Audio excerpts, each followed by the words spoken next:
नाज़िमाबाद की चावला मार्केट में एक बार फिर आग भड़क उठी।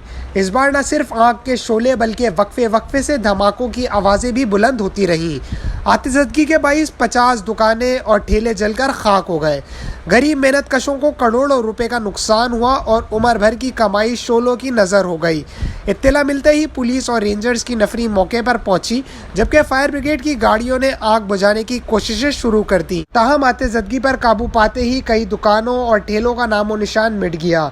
ज़राए के मुताबिक इन दुकानों और ठेलों पर कपड़े, जूते और दीगर अशिया फ़रोख्त की जाती थी।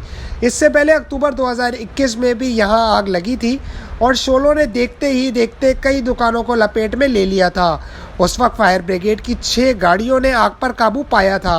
अलबत्ता अक्टूबर 2021 में भी आग लगने की वजह मालूम ना हो सकी थी। इस बार भी फायर ब्रिगेड हुक्काम कहते हैं कि फ़िलहाल आतिशबाजी की वजह के बारे में कुछ नहीं कहा जा सकता। हो सकता है किसी ने जल्दी सिगरेट फेंकी हो या ये सानिया शॉर्ट सर्किट का नतीजा भी हो सकता है। अलबत्ता दुकानदारों ने खदशा जाहिर किया है कि आग लगी नहीं, लगाई गई है। दुकानदारों ने मुतालबा किया है कि चावला मार्केट में बार बार आतिशबाजी के वाक़ये की तहकीकात करके हक़ाइक़ सामने लाए जाएँ।